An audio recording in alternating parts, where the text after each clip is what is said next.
e a terra passará,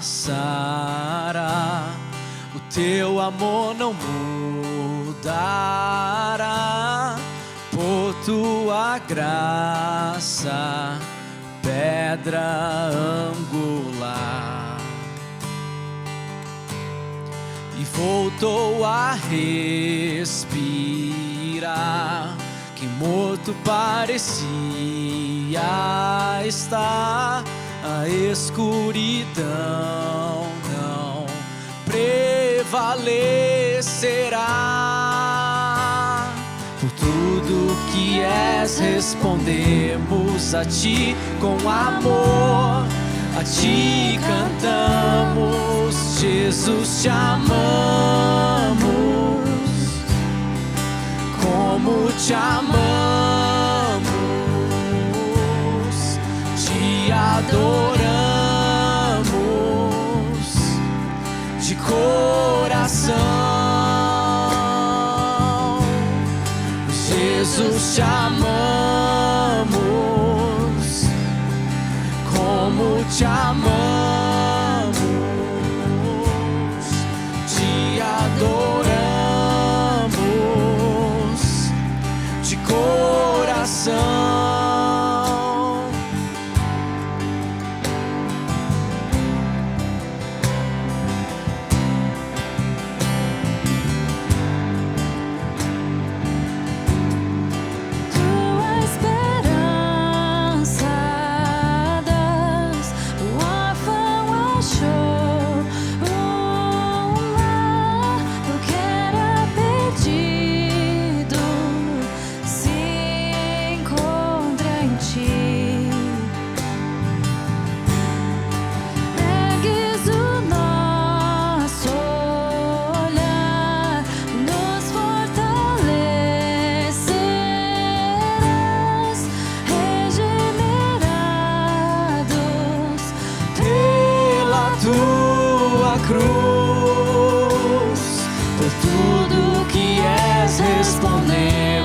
A ti com amor, a ti cantamos, Jesus, te amamos. Como te amamos, te adoramos de coração. Jesus, te amamos. Te amamos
coração.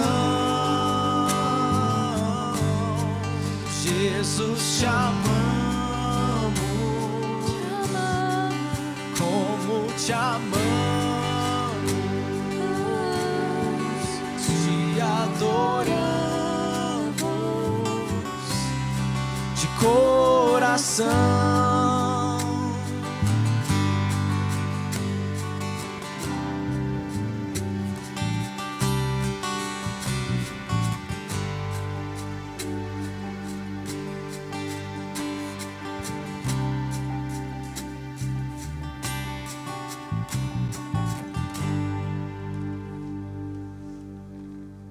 Olá pessoal, seja bem-vindo a Calvary Curitiba. Nós estamos dando continuidade ao nosso estudo na carta de 1 Pedro, o qual nós intitulamos como Instruções à Igreja em Dias Difíceis. Na semana passada, nós vimos na primeira exposição dessa primeira parte, do versículo 1 ao versículo 12, nós falamos sobre várias coisas, nós falamos alguns dos highlights da semana passada. Nós falamos sobre a vida do apóstolo Pedro, quem foi Pedro e quem Pedro se tornou. Nós falamos sobre o contexto da cidade de Roma, que estava em chamas, de que as pessoas perderam as suas casas, tiveram que fugir e, de fato, se tornaram peregrinos. Nós falamos sobre o processo de santificação que acontece na vida dos cristãos que são salvos e são chamados de eleitos. Nós falamos também, nós gastamos um bom tempo falando sobre a esperança viva que nós temos em Cristo Jesus. Nós falamos da diferença entre a esperança do mundo e a esperança viva que nós temos em Cristo, da garantia que nós temos, dessa salvação e que é a herança que nós temos no céu que está guardada pelo Senhor. E assim nós seguimos adiante, falamos também sobre o louvor e adoração que foi expressada em dias difíceis e como isso é importante, como isso toma uma forma diferente quando o mundo todo e todo o nosso redor e circunstância nos diz que nós não devemos louvar e adorar a Deus. E nós vimos aqui Pedro começando no versículo 3 com uma explosão de louvor. E assim nós vimos essa grande salvação na semana passada. E isso nos leva ao nosso texto para hoje, que foi intitulado como deve ser a vida daqueles que são salvos. E assim foi dividido em 3 partes para ficar mais fácil para a gente poder andar junto através desses versículos, do versículo 13 ao versículo 25. Eu dividi em 3 partes, assim, um pequeno esboço só para nos ajudar no entendimento. Do versículo 13 a 16, há um chamado à santidade, que fala sobre a santidade, a santificação. Do versículo 17 a 21, um chamado à reverência, ao temor. Do versículo 22 ao 25, um chamado ao amor fraterno, ou fraternal. E assim nós iniciamos então o nosso texto. 1 Pedro, capítulo 1, do versículo 13 a 16. É a nossa primeira sessão, um chamado à santidade. Abram sua Bíblia comigo, seu celular, seu computador, o que seja. Do versículo 13 a 16 fala assim: portanto, estejam com a mente preparadas, prontos para agir, estejam alertas e coloquem toda a esperança na graça que lhe será dada quando Jesus Cristo for revelado. Como filhos obedientes, não se deixem amoldar pelos maus desejos de outrora, quando viviam na ignorância. Mas assim como é santo aquele que os chamou, sejam santos vocês também, em tudo o que fizerem. Pois está escrito: sejam santos, porque eu sou santo. Então nós começamos essa primeira parte, nessa primeira sessão, que eu intitulei como chamada santidade, o primeiro ponto. E veja como é interessante, que ele começa falando, portanto. Então, diante de todas essas coisas que foi falado na primeira parte, falando sobre a obra santificadora, falando sobre ser regenerado, nascido de novo. Então ele fala, diante dessas coisas, nós temos essa bem importante, portanto, então diante dessas coisas, estejam com a mente preparada. Viva de forma que você está pronto. A ideia aqui é de ação. A ideia aqui é de praticidade. É uma ideia de arregaçar as mangas. Acho muito legal uma outra versão que já explica bem, de forma bem interessante isso, porque isso pode dar... Nós temos dificuldade muitas vezes de entender alguns textos, dependendo da tradução que nós usamos, mas estejam prontos para agir. O que poderia fazer com que a gente não tivesse pronto para agir? Quais são as coisas que poderiam nos impedir de estarmos com as nossas mangas arregaçadas e pronto para fazer? O que poderia?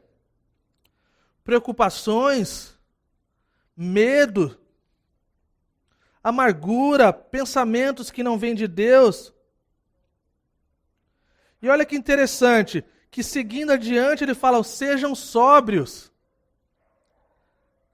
Não sei quanto a você, mas quando eu penso na palavra sóbrio, a primeira coisa que me vem na mente é o álcool, ou droga, ou o que seja. E é interessante que nesse contexto aqui, não é necessariamente falando disso, mas num contexto geral, às vezes, que fala sobre essa sobriedade, está falando de tudo que nos tira desse estado natural. Tudo com que faz com que a gente esteja fora do nosso controle, que a gente perca o controle. E o álcool, a droga, o que seja, ele faz com que a gente perca esse controle. E é interessante também que Pedro já usou, se você lê o livro de 1 Pedro, a carta de 1 Pedro, você pode perceber que 3 vezes, pelo menos, ele falou isso. Sejam sóbrios. Você pode ver nesse versículo que a gente leu agora, no versículo 13, você pode ver no capítulo 4, no versículo 7, e você pode ver no capítulo 5, versículo 8. E é muito legal que a nova versão transformadora, que é uma versão que eu gosto muito, a NVT, ela já coloca essa questão do autocontrole. Ela já traduz uma palavra do original que é bem isso, é o autocontrole, o domínio próprio, a disciplina que evita extremos. E parece que esse tipo de coisa está em falta no mercado, como a gente costuma dizer. Falta controle num monte de coisa. Nós muitas vezes perdemos o nosso autocontrole devido a algumas postagens que as pessoas fazem. Nós perdemos o nosso controle diante de algumas coisas que pessoas falaram ou fazem. Deixa eu contar uma coisa bem pessoal para vocês. Quem me conhece sabe o quanto eu fui ativo no Facebook. Por muito tempo. E chegou um tempo na minha vida que eu percebi que aquilo não fazia mais bem para mim. Então eu falei, quer saber, cara, eu vou pegar um tempo de pausa do Facebook. E eu fiquei por um bom tempo. E aí fiquei algumas semanas, depois aumentei. E aí eu percebi que tudo aquilo que me deixava maluco quando eu olhava já não era mais uma coisa para mim. E sabe uma coisa incrível que esse tempo distante do Facebook fez com a minha vida? Me deu um autocontrole que fazia tempo que eu não tinha. Me deu um domínio próprio que fazia tempo que eu não tinha. E diante dessas coisas, eu fui lembrado do que de fato era o meu chamado e vocação. E eu percebi que eu não queria que as pessoas me conhecessem, ou na verdade de forma online, alguém que não representava aquilo que eu entendo que eu amo e que eu tenho paixão. E eu percebi que o meu chamado era para ser um proclamador de Cristo. Eu queria que as pessoas não vissem qualquer outra coisa que tomasse o lugar de Jesus na minha vida, cara. Isso trouxe uma grande revitalização no meu chamado e vocação. E hoje eu continuo no Facebook, raramente posto, quando posto alguma foto da minha família, ou algumas citações, ou texto, alguma coisa assim. E foi libertador demais para mim. Então eu recomendo, para você que tem dificuldade, para você que acha que você tem que responder, alguém posta alguma coisa, você se sente que você tem que fazer alguma coisa, talvez seja um bom chamado ao autocontrole, à disciplina e ao domínio próprio. E aí ele fala, seguindo o texto, ele fala, coloquem toda a sua esperança na graça. Veja que isso é um imperativo. É algo que nós devemos fazer, algo que ele nos manda fazer. Coloque toda a sua esperança. E saiba que ele voltará, o Senhor. Então nós pensarmos assim, e vivermos nessa perspectiva, isso deve fazer com que vivamos em santidade. E assim seremos mais como Cristo. O único imperativo desse versículo aqui é esse: coloquem toda a sua esperança na graça. Em outras palavras, mantenha o foco no que é importante.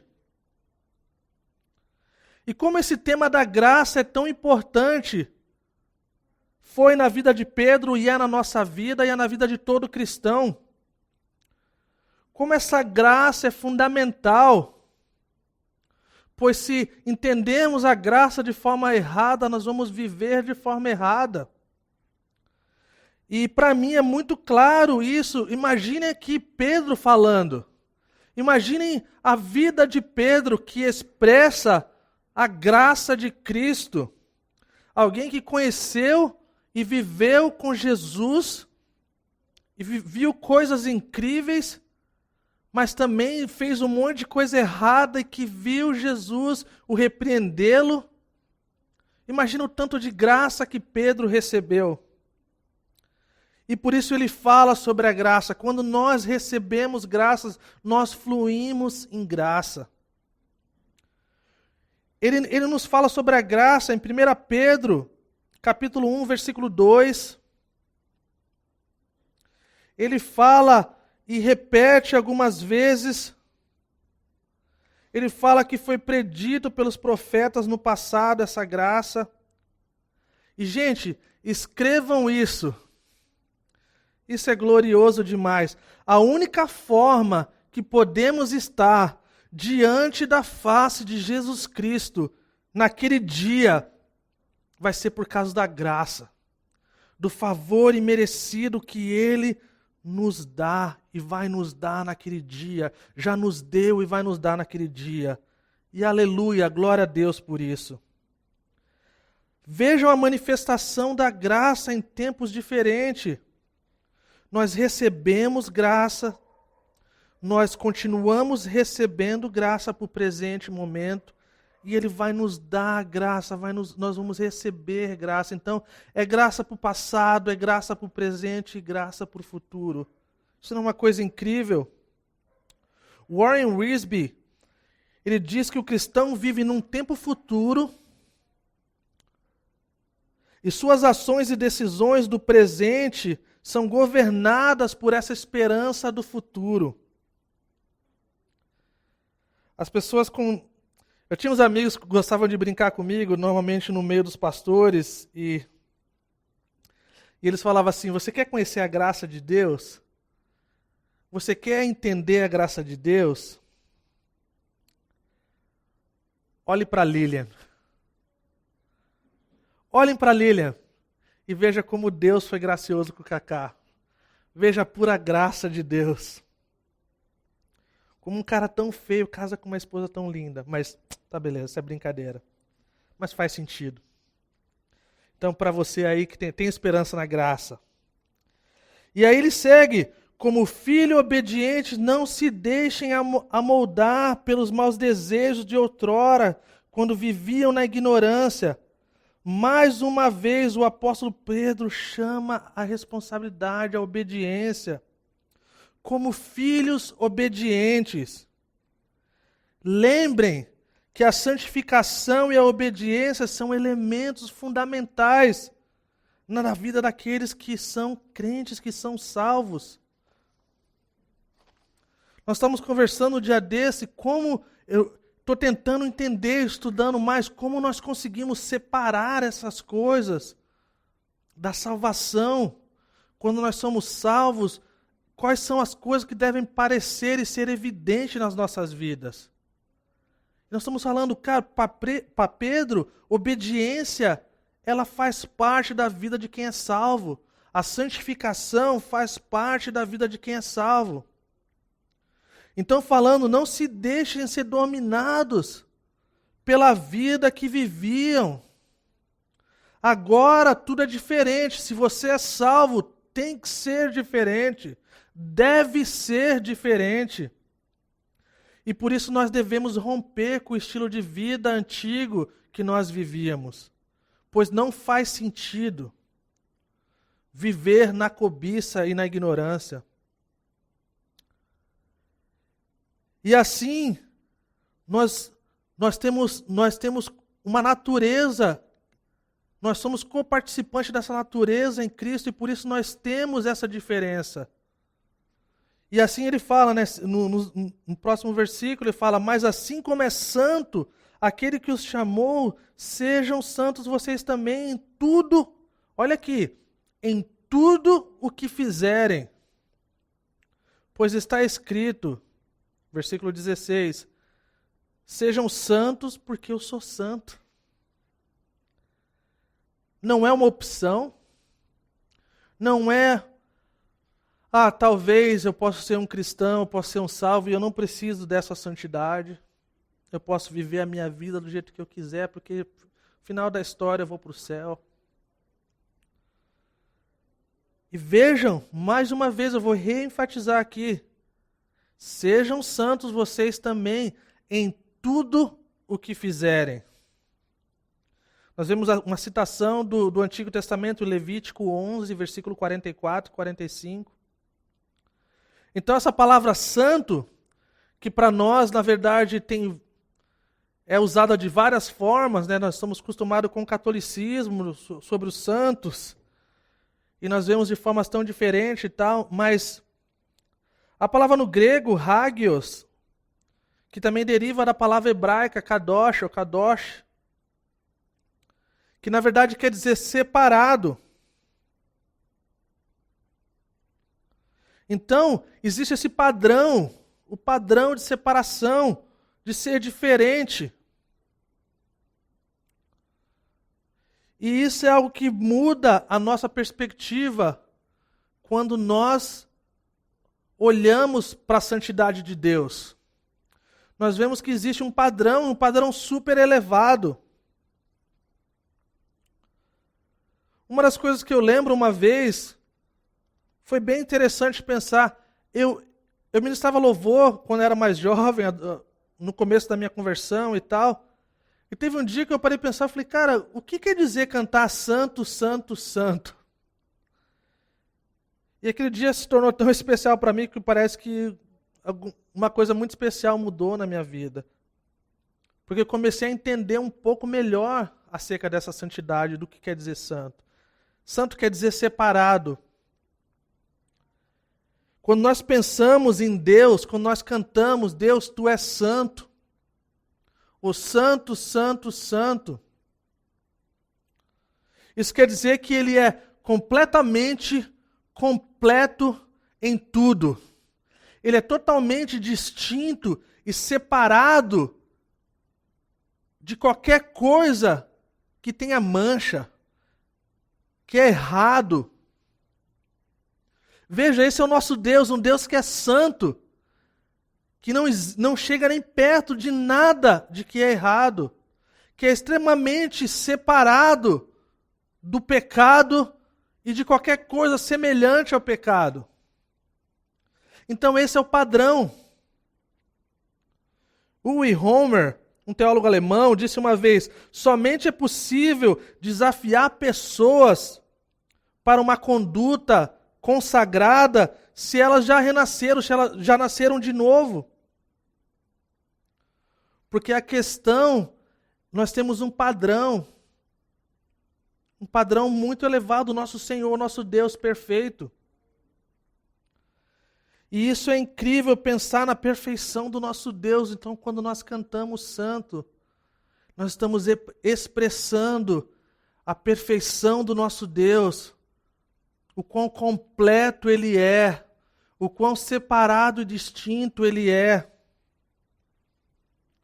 Então nós somos chamados à santidade, e esse chamado, na verdade, só há uma resposta, e a resposta é sim.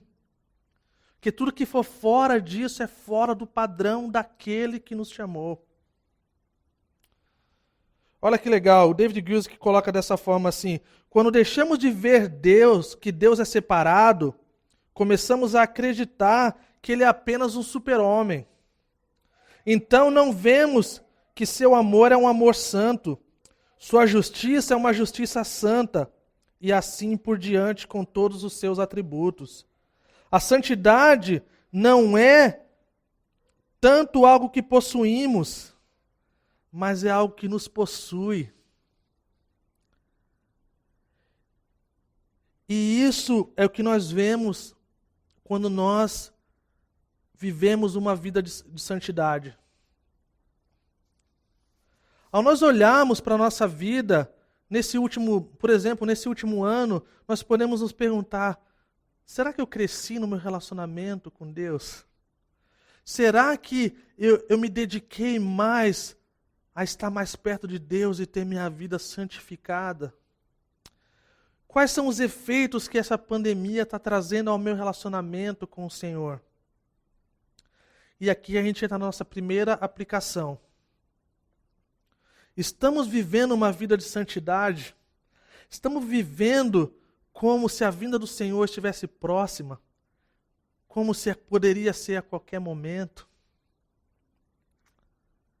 E essa é uma pergunta muito importante, porque, como eu já falei outras vezes, nós podemos olhar para esse tempo de pandemia e ver muitas de nossas coisas que nós queríamos fazer e talvez chegar lá depois e não fizemos. Assim pode ser com a nossa vida espiritual. Para algumas pessoas, a pandemia, a quarentena, o isolamento, o que seja, pode parecer que as pessoas agora têm muito tempo livre. Talvez tenha pessoas assim ainda. Mas o que nós temos visto é que a correria está desenfreada, que a correria está demais, as pessoas estão, na verdade, fazendo mais ainda. Tem pessoas, nós temos isso no meio dos pastores, os pastores sobrecarregados, os irmãos da igreja, cara, que, glória a Deus, que tem emprego para trabalhar, então assim, estão se esforçando para trabalhar e com dedicação. Mas vamos lembrar do que é importante, vamos lembrar do que deve fazer parte da nossa vida.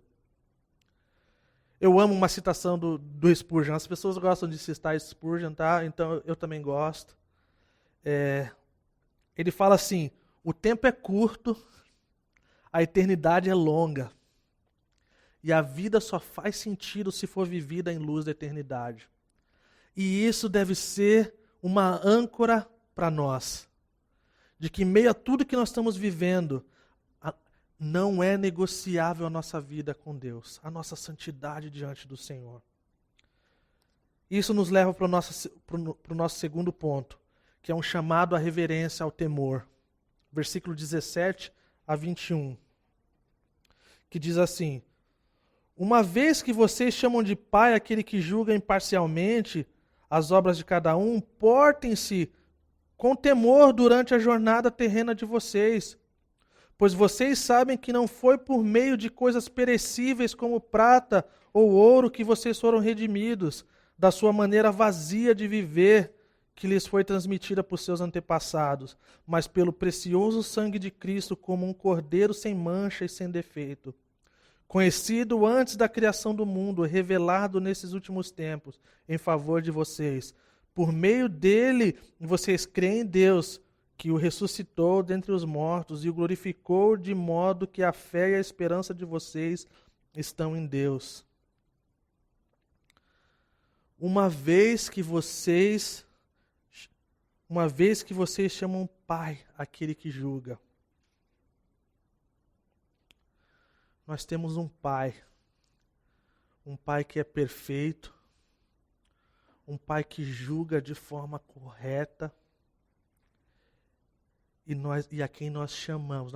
Nós não precisamos chamar um advogado, nós não precisamos chamar um juiz, nós não precisamos chamar um vereador, um deputado, um presidente. Nós temos um Pai celestial. Aquele que nós podemos chamar de Abba Pai, de Pai querido. E o nosso Pai sabe o que é melhor para a gente. E Ele julga imparcialmente. Isso é uma coisa incrível.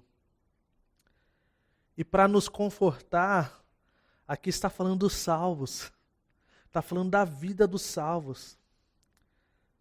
O nosso julgamento vai ser um julgamento de aprovação. Não vai ser um julgamento para nos condenar. E isso é algo glorioso.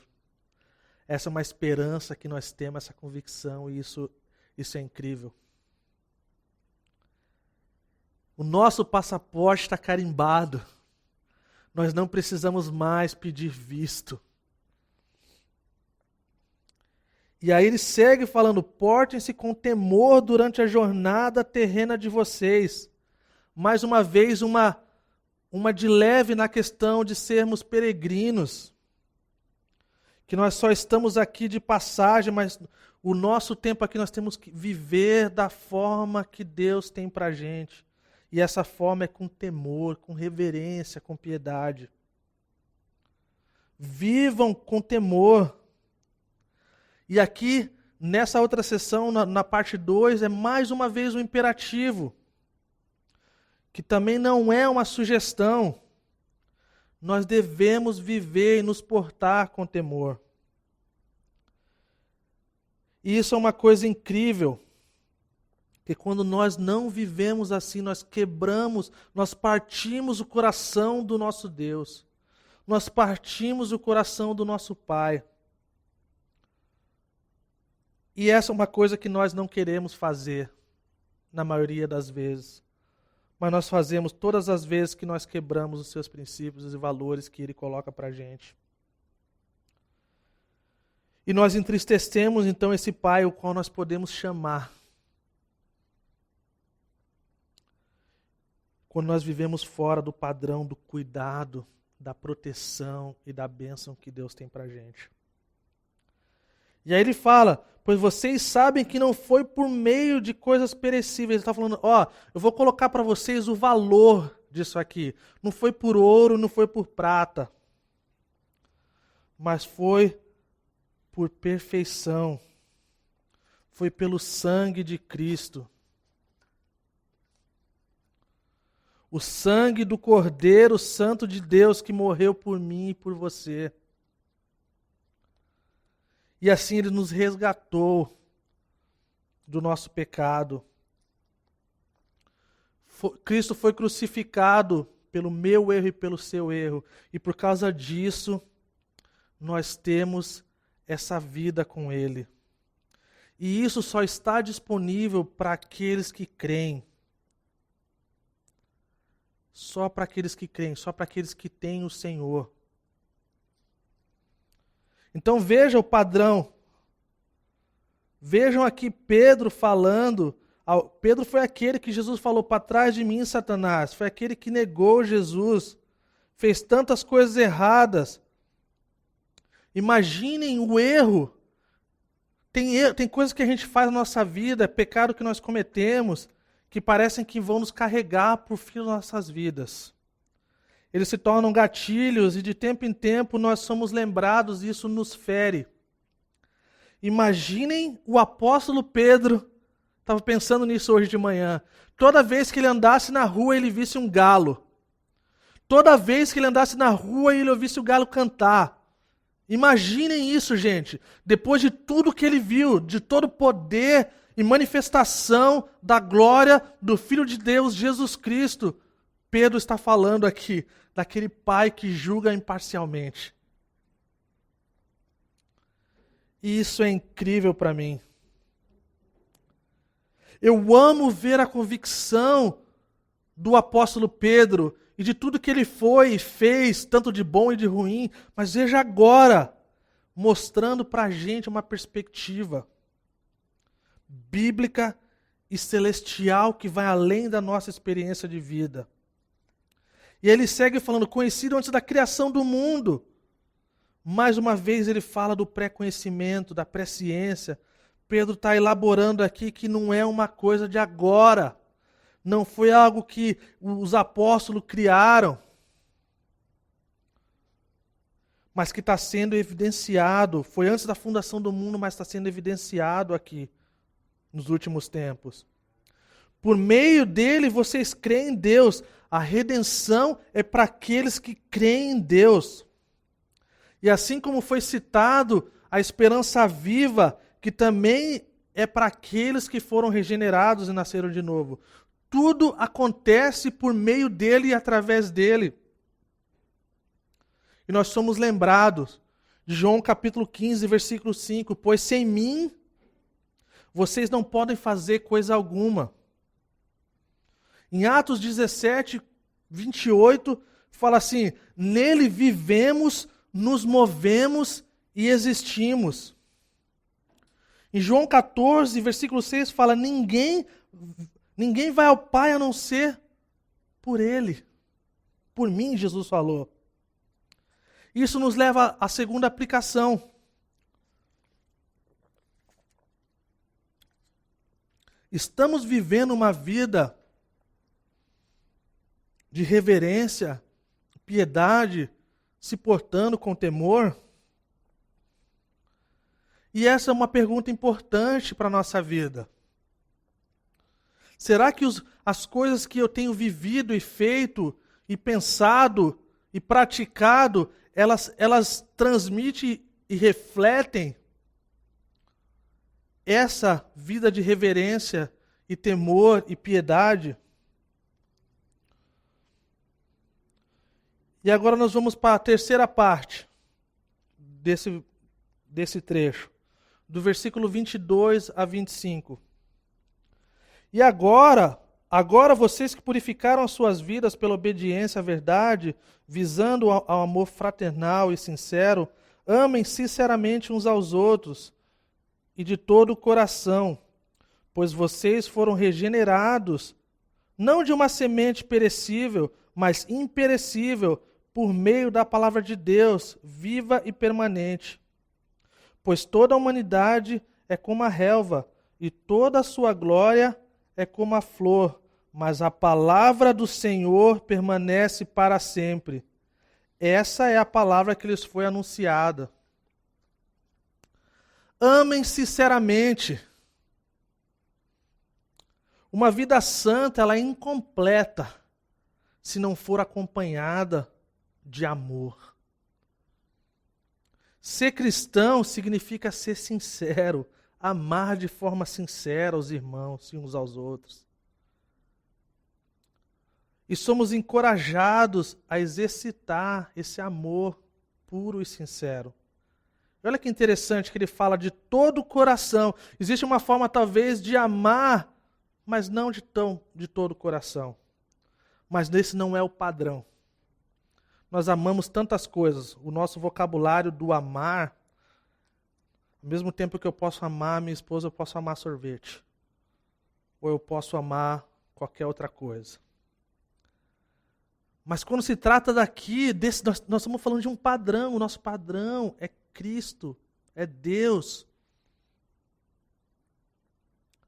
Esse amor só é possível e só deve ser esperado, mais uma vez, estou repetindo, daqueles que nasceram de novo.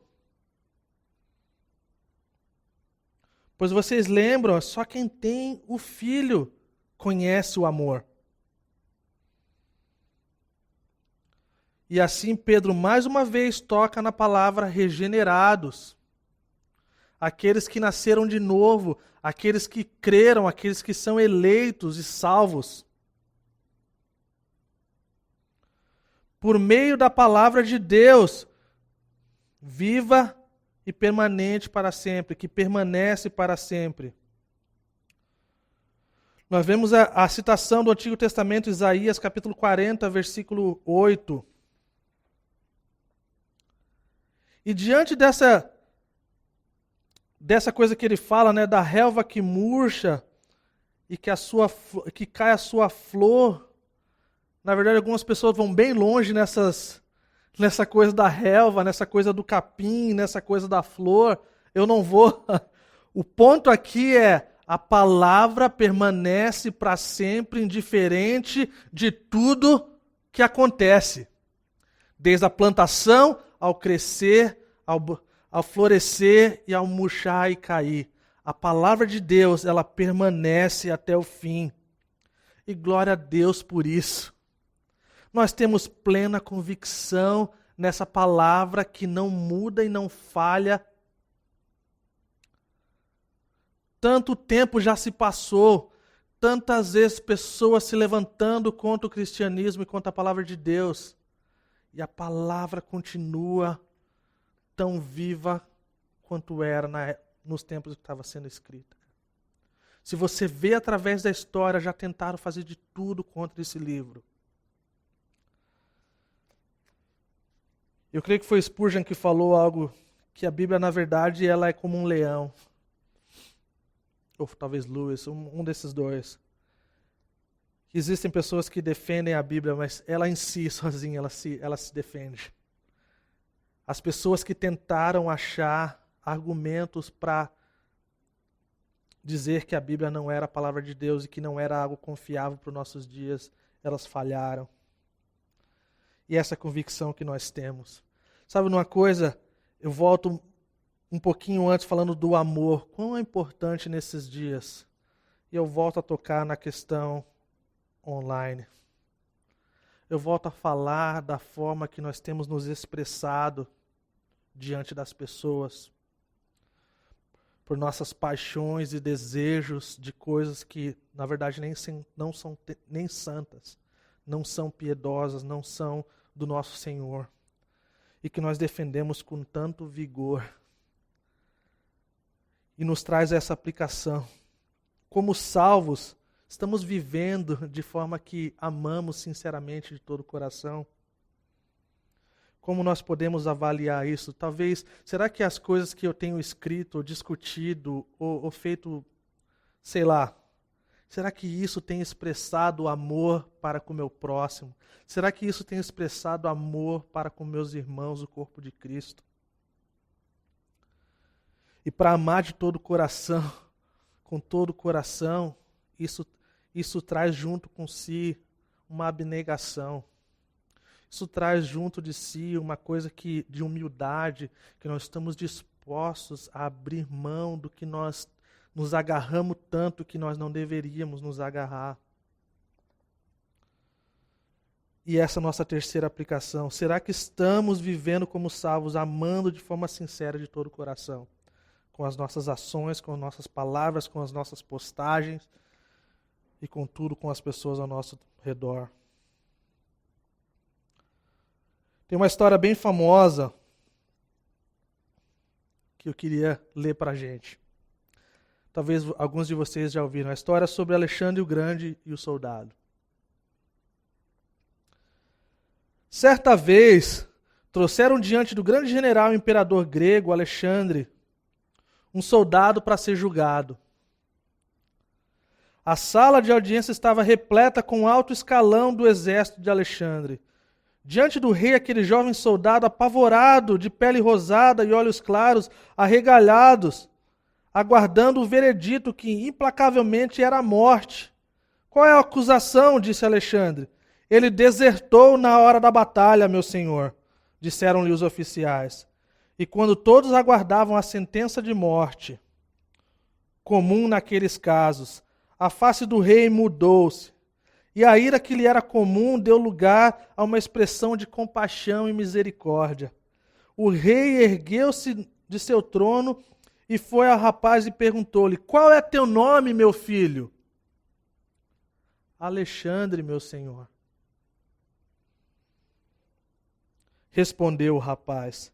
Ao ouvir aquilo, a face do rei transformou-se novamente. E este voltou a perguntar, já agora visivelmente perturbado: qual é o teu nome, moço? que até então estava de cabeça baixa, saltou do chão e, pondo-se em pé, em sinal de continência, disse: Alexandre, Senhor. Enfurecido, Alexandre o Grande, olhando para aquele rapaz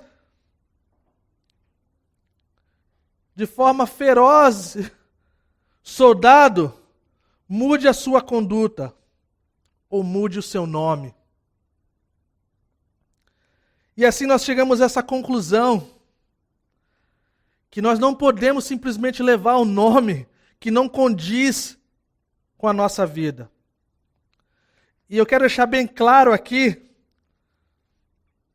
que essa história eu não estou usando para que você saia da igreja ou que você deixe o Senhor. Não, saiba que o coração de Deus é que você possa viver e ter uma conduta que condiz com aquilo que você prega, que você diz que você é. E aqui falando dos salvos. Se somos salvos, devemos viver de forma que condiz com essa declaração. Eu estou repetindo aqui. Nós não devemos segregar, separar as coisas que vêm, como a santidade, a obediência, que ele fala dos filhos obedientes. Santidade deve fluir e transbordar nas nossas vidas. Piedade e reverência deve fluir e transbordar de nossas vidas. O amor fraterno, sincero, de todo o coração, deve fluir da nossa vida para com os outros e transbordar. Eu queria convidar você a orar nesse momento.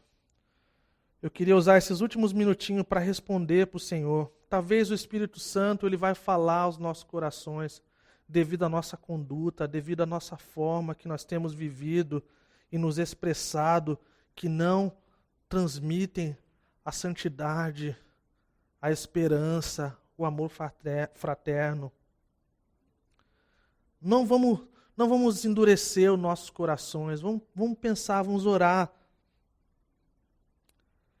E se assim o Espírito Santo tocar o seu coração e lhe mostrar áreas da sua vida que precisam de mudança, acerte o seu coração com o Senhor. Confesse, peça perdão e receba a graça da parte de Deus nesse momento. Salmo 51, versículo 3 e 4 fala: Pois eu mesmo reconheço as minhas transgressões, e o meu pecado sempre me persegue.